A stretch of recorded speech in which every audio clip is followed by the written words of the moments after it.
Siema, tu wahacz. BYD wprowadza na rynek w Polsce swoją drugą hybrydę plug-in i tym razem ma ona nieoczywiste jak na współczesne standardy nadwozie, ponieważ mamy do czynienia z sedanem, konkretnie modelem nazwanym BYD Seal 5 DMI, startującym z ceną od 129 900 zł. Na premierowych jazdach miałem możliwość pokonać tym samochodem kilkaset kilometrów, które prowadziły trasami podmiejsko-autostradowymi, więc wrażeń z zachowania w mieście, ładowanie czy zasięgu na prądzie nie będzie, ale jak auto radzi sobie jako hybryda z pustymi akumulatorami już co nieco wiem. Zaczynając od podstawowych informacji, Seal 5 to sedan mający 478 cm długości i 183 cm szerokości z rozstawem osi wynoszącym 272 cm, zatem są już to całkiem solidne wymiary. Jednocześnie przez swoje opływowe linie dla mnie auto sprawia wrażenie trochę mniejszego optycznie, niemniej jednak Seal 5 ma moim zdaniem przyjemny dla oka design. Nie jest jakiś bardzo ostry, ale taki jest styl po prostu większych BYD i trudno mu w sumie coś zarzucić. W każdej z wersji dostaje się 17-calowe felgi w standardzie. We wnętrzu mamy podobne podejście projektowe jak na zewnątrz, to znaczy obłe, dosyć neutralne linie, które oceniam podobnie jak w przypadku nadwozia i przyznam, że naprawdę zgrabnie poszczególne kształty się tutaj ze sobą komponują.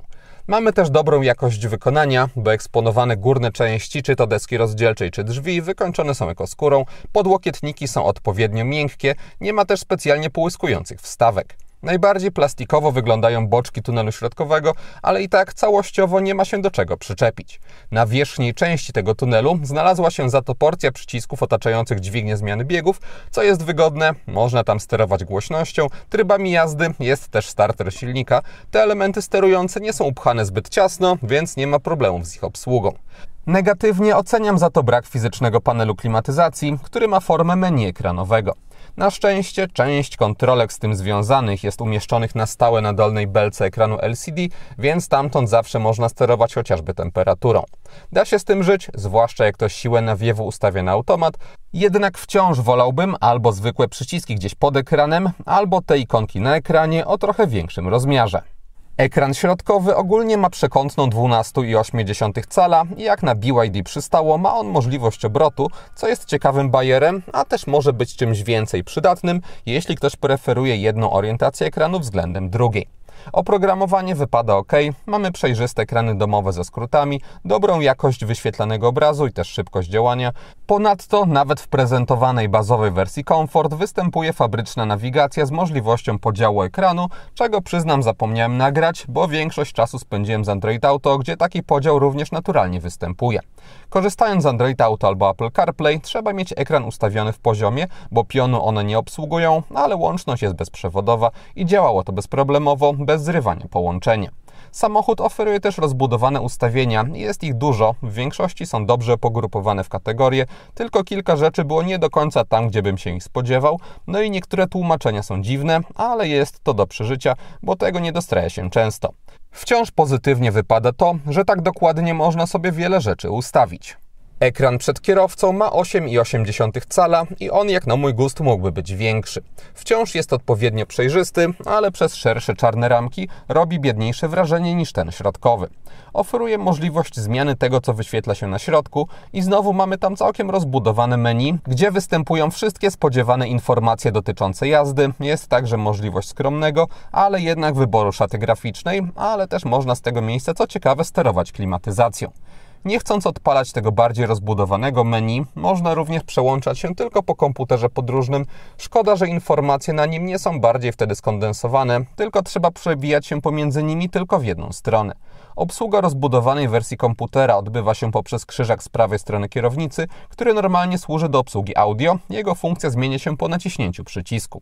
Z lewej strony mamy przyciski do tego podstawowego komputera, też obsługi asystentów bezpieczeństwa. Korzysta się z tego bezproblemowo. Jeśli chodzi o zdolności ładujące, to na pokładzie dostaje się 4 porty USB. Z przodu jest po jednym USB-A i USB-C na dole pod tunelem środkowym, a z tyłu mamy kolejne 2, tym razem oba w standardzie USB-C, więc jest dominacja nowoczesności, ale z rozsądnym zróżnicowaniem. W topowej wersji Design dochodzi też w Sealu 5 indukcyjna ładowarka na tunelu środkowym. Na tylnej kanapie, gdy miałem fotel kierowcy ustawiony pod siebie, to na nogi miałem jeszcze całkiem spory zapas wolnej przestrzeni. Nad głową jest gorzej, bo prostując się lekko stykałem się już włosami spod sufitką, ale bez dramatu i też obecność szyber dachu z elektrycznym otwieraniem nie pogarsza ilości miejsca, bo z tyłu linia dachu wraca do normy, a też pozytywny jest fakt, że w standardzie ten dodatek jest zawsze obecny. Ogólnie fotele testowanego BYD są wygodne, z tyłu za długo nie siedziałem, ale spędzając kilka godzin z przodu nie czułem żadnego bólu czy coś. Nie są to jakoś wyróżniająco się wyprofilowane konstrukcje, ale są niezauważalne podczas jazdy, więc jest ok. W bagażniku do dyspozycji dostaje się 508 litrów pojemności. Seal 5 jest klasycznym sedanem, więc otwór załadunkowy do największych nie należy, a po bokach podłoga nie jest płaska, ale wciąż kufer jest pokaźnych gabarytów.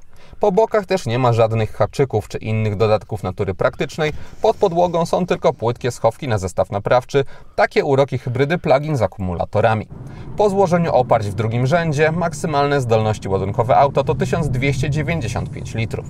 Skoro wspomniałem już o akumulatorach, to warto powiedzieć o nich trochę więcej. BYD Seal 5 DMI występuje tylko z jednym układem napędowym, gdzie baterie mają pojemność 18,3 kWh i maksymalną moc ładowania prądem zmiennym poprzez kabel typu drugiego wynoszącą 6,6 kW, zatem katalogowo do pełna można uzupełnić energię w około 3 godziny. Jest też możliwość ładowania zwrotnego z mocą do 3,3 kW. Za część spalinową odpowiada zbiornik benzyny 48 litrów, a także czterocylindrowy silnik 1.5 generujący 98 koni mechanicznych. Mamy też tutaj silnik elektryczny 197 koni, a cały układ rozwija 212 koni mechanicznych przenoszonych tylko na przednią oś.